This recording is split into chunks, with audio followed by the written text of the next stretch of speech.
Olá, turma, boa noite, tudo bem? Bora lá para nossa leitura, dando continuidade, no assunto onde a gente estava. A gente está dentro desse contexto de Ezequias, Estamos falando um pouco de Ezequias, dentro de um contexto de Isaías, profetizando também. Senaqueribe afrontando Israel, Judá, Jerusalém, tomando posse de muitos territórios, já se tornando uma grande potência. Já não mais o Egito, mas agora a Síria é essa grande potência do momento, onde aqui ainda Senaqueribe é o rei supremo, sobre o reino da Síria. Então vamos orar, entregar esse momento ao Senhor e a gente vai dar continuidade então aí no que a gente estava lendo. Jesus, muito obrigado por essa noite, Pai. Eu te agradeço, eu te louvo porque o Senhor tem nos ajudado todos os dias, o Senhor tem estado conosco. Temos sentido, Pai, a manifestação do Senhor em todo o tempo, na nossa vida, no nosso trabalho. Nós temos visto a Tua presença, Senhor, tão real em tudo que fazemos. Obrigada, Jesus, pelos ensinos que o Senhor tem nos dado. Obrigado, Pai, pela palavra que o Senhor tem ministrado no nosso espírito, nos ensinando todas as coisas. O Teu Espírito tem sido esse ajudador, esse ensinador, esse conselheiro, Pai, nas horas que a gente mais precisa. Temos visto, Senhor, o Teu auxílio na nossa vida. Muito obrigada, Senhor, por cuidar de nós como um pai cuida dos filhos. Obrigada, Jesus. Continua conosco. Ministra as nossas vidas nessa noite, nessa leitura, Pai. Queremos ser cada dia mais edificados no Senhor, edificados com a Tua palavra, para assim crescermos no conhecimento e na graça, amadurecermos, Senhor, na Tua presença, para ajudar os nossos irmãos, para estarmos firmes e perseverante, Senhor, todos os dias na Tua presença, Jesus. Muito obrigada, Pai, em nome de Jesus. Amém. Amém, queridos? Vamos lá? Então, Isaías diz a Ezequias o que fazer, Ele buscou conselho e Isaías vai falar, então. Primeiro texto é 2 Reis, capítulo 19, do versículo 20 ao 34. 2 Reis, capítulo 19, do versículo 20 ao 34. Diz assim: Então, Isaías, filho de Amós, enviou uma mensagem a Ezequias. Assim diz o Senhor, o Deus de Israel: ouvi a sua oração acerca de Senaqueribe, o rei da Síria. Esta é a palavra que o Senhor falou contra ele. A virgem, a filha de Sião, o despreza e zomba de você. A filha de Jerusalém meneia a cabeça enquanto você foge. De quem você zombou e contra quem blasfemou? Contra quem você levantou a voz e contra quem ergueu o seu olhar arrogante? Contra o Santo de Israel. Sim, você insultou o Senhor por meio dos seus mensageiros e declarou: com carros sem conta subi aos pontos mais elevados e às inacessíveis alturas do Líbano. Derrubei os seus mais altos cedros, os seus melhores pinheiros, entrei em suas regiões mais remotas e nas suas mais densas florestas. Em terras estrangeiras cavei poços e bebi água, com as solas de meus pés sequei todos os rios do Egito. Você não percebe que há muito tempo eu já havia determinado tudo isso? Desde a antiguidade planejei o que agora faço acontecer, que você deixaria cidades fortificadas em ruínas, seus habitantes sem forças, desanimam-se envergonhados, são como pastagens, como brotos tenros e verdes, como ervas no telhado, queimadas antes de crescer. Eu, porém, sei onde você está, sei quando você sai e quando retorna, e como você se enfurece contra mim. Sim, contra mim você se enfureceu, e o seu atrevimento chegou aos meus ouvidos. Por isso porei o meu anzol em seu nariz e o meu freio em sua boca, e o farei voltar por caminho por onde veio. Pelo caminho por onde veio. A você, Ezequias, darei este sinal. Neste ano vocês comerão do que crescer por si, e no próximo o que daquilo brotar. Mas no terceiro ano semeiem e colham, plantem vinhas e comam o seu fruto. Mais uma vez, um remanescente da tribo de Judá sobreviverá, lançará raízes na terra e se encherão de frutos os seus ramos. De Jerusalém sairão sobreviventes e um remanescente do monte Sião. O zelo do Senhor dos exércitos o executará. Portanto, assim diz o Senhor acerca do rei da Síria: ele não invadirá esta cidade, nem disparará contra ela uma só flecha, não a enfrentará com escudo, nem construirá rampas de cerco contra ela. pelo caminho por onde veio voltará. Não invadirá esta cidade, declara o Senhor. Eu a defenderei e a salvarei, por amor de mim mesmo e do meu servo Davi. O mesmo texto, lá em Isaías, capítulo 37, versículo 21 ao 35. Então Isaías, filho de Amós, enviou esta mensagem a Ezequias. Assim diz o Senhor, Deus de Israel: ouvi a sua oração acerca de Senaqueribe, rei da Síria. Esta é a palavra que o Senhor falou contra ele. A virgem cidade de Sião despreza e zomba de você. A cidade de Jerusalém meneia a cabeça enquanto você foge. De quem você zombou e contra quem blasfemou? Contra quem você ergueu a voz e contra quem levantou seu olhar arrogante? Contra o Santo de Israel. Sim, você insultou o Senhor por meio dos seus mensageiros, dizendo: com carros sem conta subi aos mais elevados e inacessíveis cumes do Líbano. Derrubei os seus cedros mais altos, os seus melhores pinheiros. Entrei em suas regiões mais remotas, na melhor parte de suas florestas. Em terras estrangeiras cavei poços e bebi água. Com as solas dos meus pés sequei todos os riachos do Egito. Você não soube que há muito tempo eu já o havia ordenado, que desde os dias da antiguidade eu o havia planejado? Agora eu o executo e faço você transformar cidades fortificadas em montões de pedra. Os seus habitantes, já sem forças, desanimam-se envergonhados. São como pastagens, como brotos tenros e verdes, como capim no terraço, queimado antes de crescer.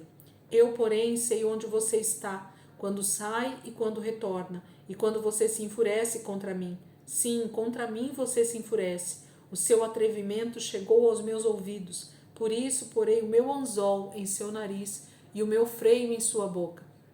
E o farei voltar pelo caminho por onde veio. A você, Ezequias, darei este sinal. Neste ano vocês comerão do que crescer por si, e no próximo o que daquilo brotar. Mas no terceiro ano semeiem e colham, plantem vinhas e comam o seu fruto. Mais uma vez, um remanescente da tribo de Judá lançará raízes na terra e se encherão de frutos dos seus ramos. De Jerusalém sairão sobreviventes e um remanescente do monte Sião. O zelo do Senhor dos Exércitos realizará isso. Por isso, assim diz o Senhor acerca do rei da Síria: ele não entrará nesta cidade e não atirará aqui uma flecha sequer. Não virá diante dela com escudo, nem construirá rampas de cerco contra ela. Pelo caminho por onde veio voltará. Não entrará nessa cidade, declara o Senhor. Eu defenderei esta cidade e a salvarei por amor de mim e por amor de Davi, meu servo.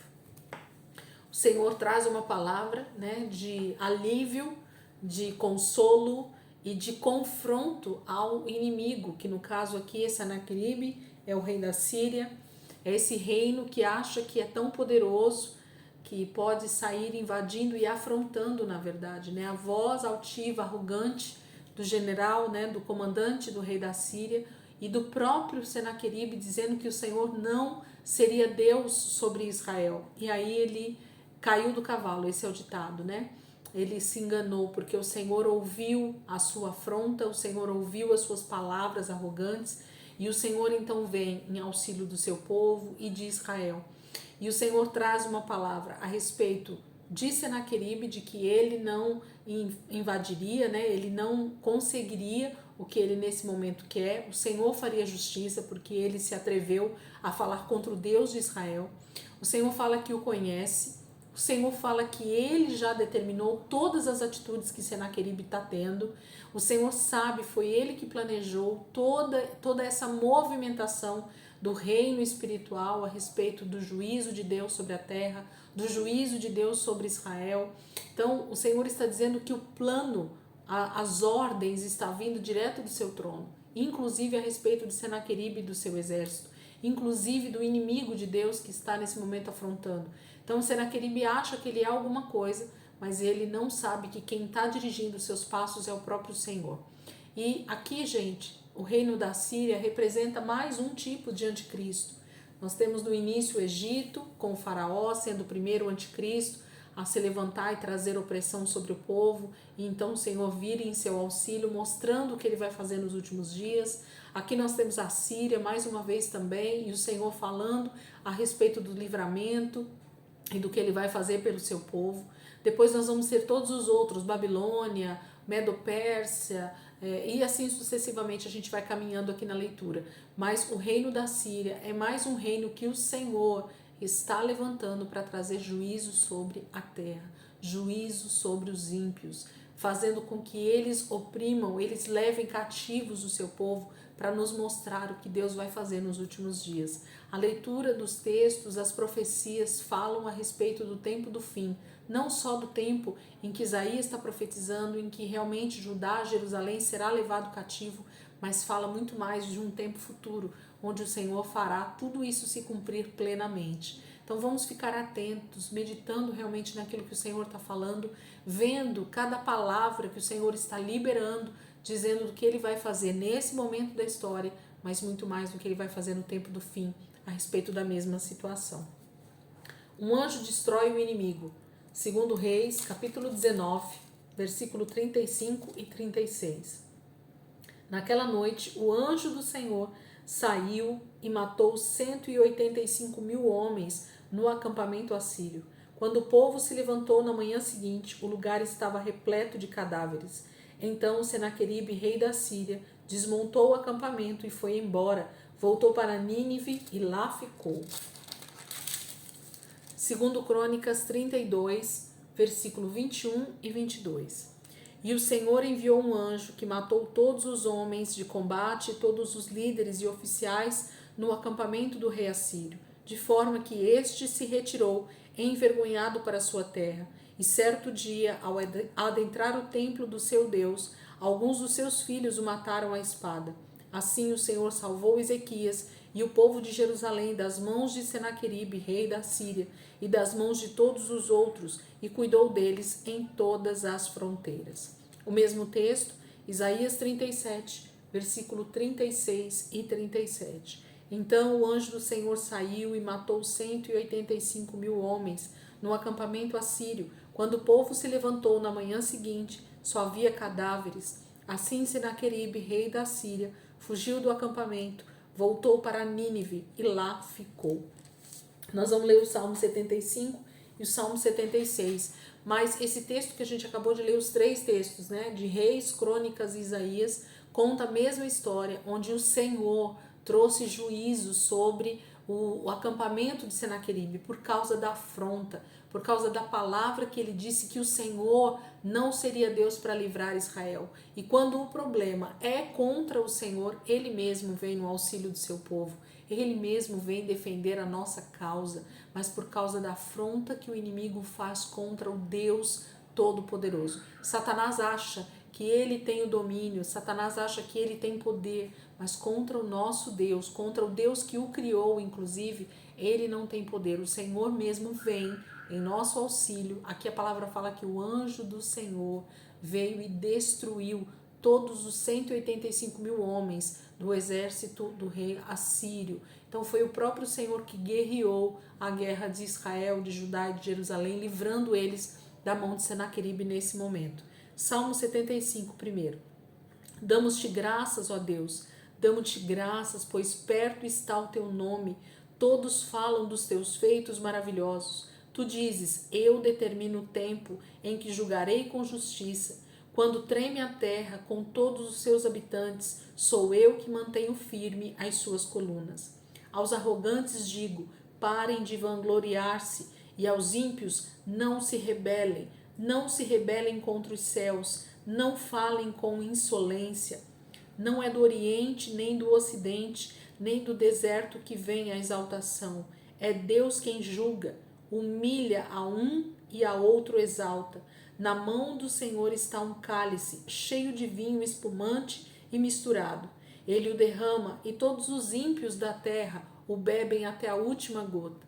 Quanto a mim, para sempre anunciarei essas coisas. Cantarei louvores ao Deus de Jacó. Destruirei o poder de todos os ímpios, mas o poder dos justos aumentará. O Senhor mesmo faz, né? Justiça sobre a terra.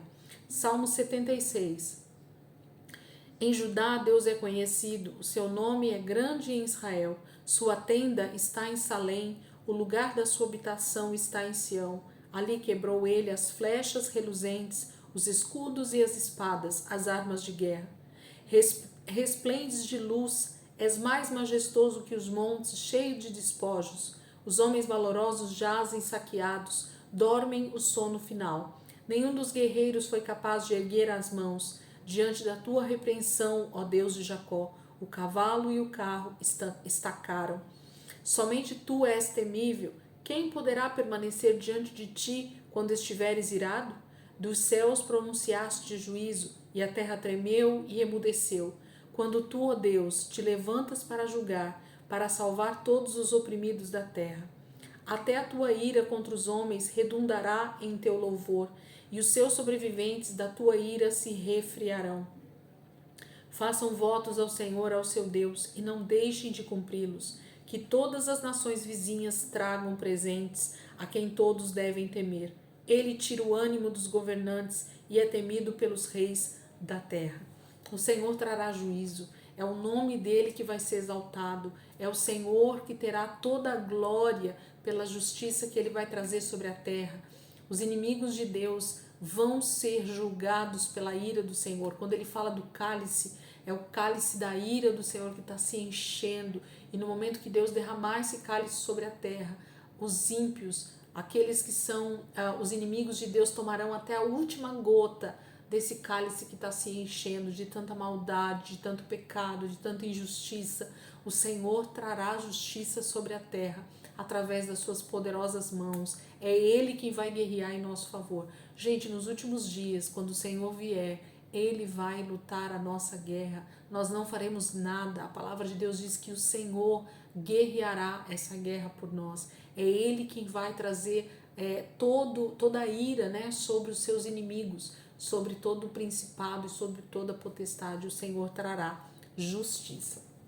O período final da vida de Ezequias. Ezequias volta a prosperar. Segundo Crônicas, capítulo 32, versículo 23, 27, 28, 29 e 30. Diz assim, segundo Crônicas 32, primeiro versículo 23.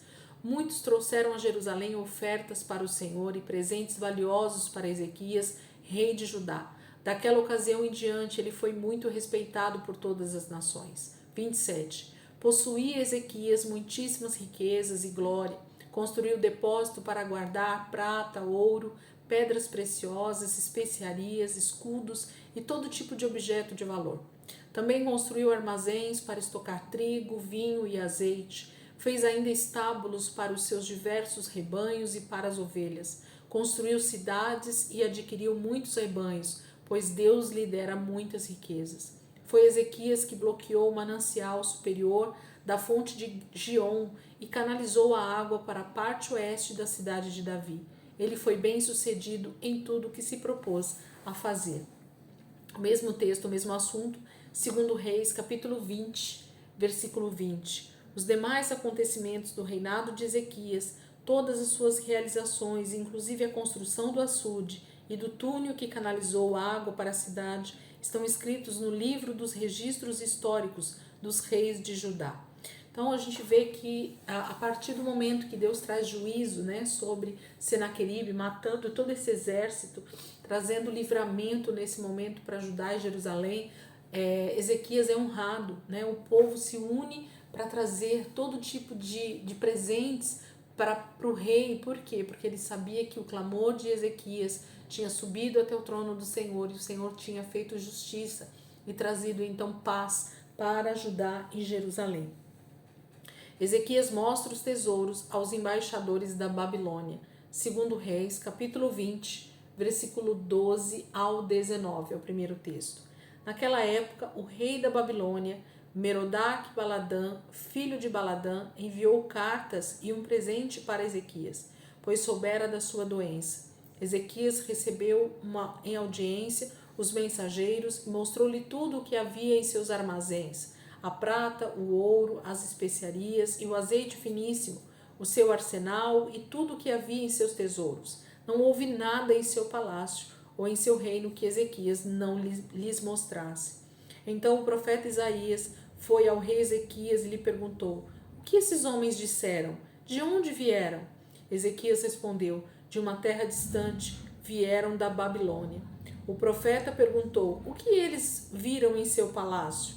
E disse Ezequias: viram tudo em meu palácio. Não há nada em meus tesouros que eu não lhes tenha mostrado.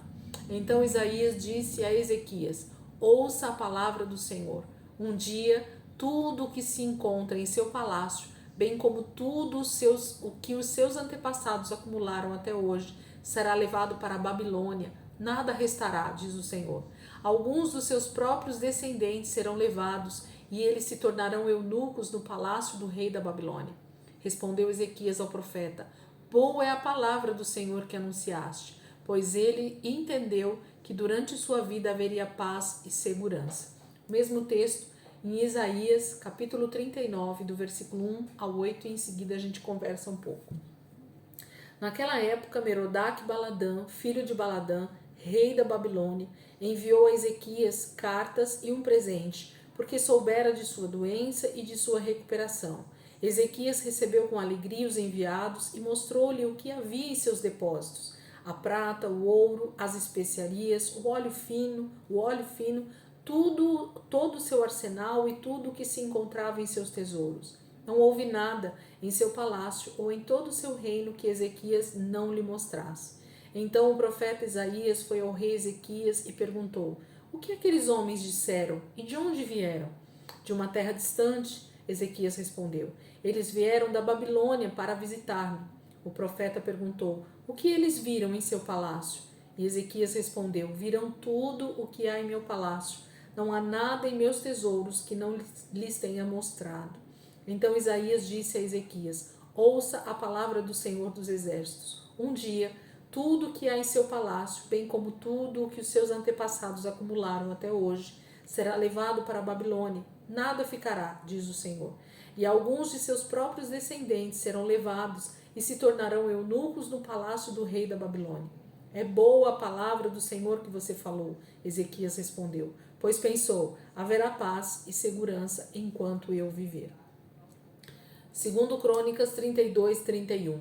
Mas quando os governantes da Babilônia enviaram uma delegação para perguntar-lhe acerca do sinal miraculoso que havia ocorrido no país, Deus o deixou para prová-lo e para saber tudo o que havia em seu coração. Gente, esses textos aqui do rei Ezequias mostrando toda a sua riqueza, tudo o que havia de mais precioso em Jerusalém, em Judá, para esses mensageiros, né, da Babilônia, chega a ser estranho. Por que ele decidiu mostrar, né, tudo que havia de mais precioso que ele havia conseguido, toda a prosperidade que Deus havia dado para ele? Ele abre o seu palácio, abre os seus tesouros por causa desses mensageiros que chegam com presentes e com um pedido de notícias, né, para o rei da Babilônia. A Babilônia já queria saber como é que estava, né, o reino de Judá e Jerusalém, porque eles já tinham a intenção de começar a conquistar territórios. A Babilônia já começava a fazer a sua história, né? A Síria era o grande reino nesse momento, era o grande império, mas a Babilônia começava a se despertar com os seus reis, né, com os seus poderosos, e assim eles começaram já a sondar as terras, a sondar os territórios, inclusive de Judá e Jerusalém, sabendo que ali havia muitos tesouros, havia muita riqueza. Então eles já estavam sondando os territórios para saber sobre quem, né, eles viriam com guerra, com afronta, e a gente vai ver o resultado dessa amostragem, né, de Ezequias para o rei da Babilônia. Então Ezequias nesse momento recebe uma palavra do Senhor dizendo: você mostrou tudo o que havia, você abriu todo o teu palácio, você vai ver o que o rei da Síria, o rei da Babilônia vai fazer com todo o tesouro que você mostrou. Vai ter um dia que não haverá mais nada aqui em Judá, em Jerusalém. Até os seus descendentes serão levados para a Babilônia, se tornarão eunucos. Então a profecia, a palavra viva do Senhor estava sendo liberada sobre Ezequias. E Ezequias acha bom, porque ele diz assim: então não vai ser no meu tempo. Então, no tempo em que eu estiver governando, haverá paz. O Senhor está falando de futuro. Então, deixa que os outros resolvam o que vai vir no futuro. É uma atitude de extrema displicência, né, por parte de Ezequias, porque ele acha a palavra é boa, não é comigo o problema? Não. Então deixa que o próximo resolva o que vai vir aí, né? Então Ezequias toma uma atitude extremamente errada de mostrar todos os tesouros de Judá e Jerusalém, tudo que Deus havia dado como prosperidade para essa terra. O rei da Babilônia consegue ver. Babilônia aqui, mais uma vez, também é representada tipologicamente como um anticristo, né? Como aquele que vai se levantar para trazer desonra, para trazer desolação, para trazer juízo. Deus vai usar inclusive o rei da Babilônia também para trazer juízo sobre a terra, sobre Judá e Jerusalém, do que vai vir daqui para frente. Os reis que vão governar, né, essa terra vão ser totalmente fora, né, da vontade de Deus, e por isso Deus vai trazer juízo. Mas o Senhor já está avisando desde já, através de Isaías, o que ele vai fazer em Judá e Jerusalém através do rei da Babilônia. Nós vamos ver isso logo logo. As coisas vão começar a acontecer. A morte de Ezequias é nosso último texto de hoje. Ele morre aos 44 anos. Aqui nós estamos em meados de 698 a.C., tá? Segundo Reis, capítulo 20, 21. Ezequias descansou com seus antepassados e seu filho Manassés foi o seu sucessor. O mesmo texto, segundo Crônicas 32, versículo 32 e 33. Os demais acontecimentos do reinado de Ezequias e os seus atos piedosos estão escritos na visão do profeta Isaías, filho de Amós, no livro dos reis de Judá e de Israel. Ezequias descansou com seus antepassados e foi sepultado na colina onde estão os túmulos dos descendentes de Davi. Todo Judá e o povo de Jerusalém prestaram-lhe homenagem por ocasião da sua morte, e seu filho Manassés foi o seu sucessor. Nesse momento, a morte, né, de Ezequias, desse rei, que teve todo esse livramento da parte de Deus, prosperou nos seus últimos anos, foi curado pelo Senhor, né, teve a oportunidade aí de mais 15 anos para governar, viu a mão do Senhor libertar Judá e Jerusalém de Senaqueribe, viu todo o seu exército ser morto, né, ele dar esse livramento, e a gente vai ver a partir desse momento Manassés agora sendo o rei sobre Judá e Jerusalém, e ele infelizmente vai ser muito mal. Então o Senhor trouxe aquela palavra sobre o reino da Babilônia, que tomaria, né, os seus filhos, tomaria toda a riqueza, porque a partir desse momento Judá e Jerusalém começa a entrar num declínio ainda maior, e é esse momento que Deus vai começar a agir com juízo, com a sua justiça, para levar esse povo para o exílio, para que eles possam aprender que o Senhor é o Deus de Israel e que o Senhor, ele julga, né, com justiça toda a terra. Então toda a impiedade, toda a injustiça que houve durante o período dos reis, nós vamos começar a Deus fazer justiça. Deus não se esquece nem de fazer justiça e nem de livrar os seus. Então o Senhor fará justiça nesse tempo, mas o Senhor também guardará os seus de maneira muito poderosa. Nós vamos ver isso a partir de amanhã. Então, a partir de amanhã a gente entra nesse período de Manassés e depois em seguida dos outros, né? Amon, Josias e assim sucessivamente. A gente vai ver o reino, né, começar a entrar nesse declínio cada dia maior, para que o exílio venha através da Babilônia. Amém, queridos? Deus abençoe. Ótima noite aí para vocês, e amanhã, se Deus quiser, a gente está aqui de volta para gravar nossa leitura em nome de Jesus.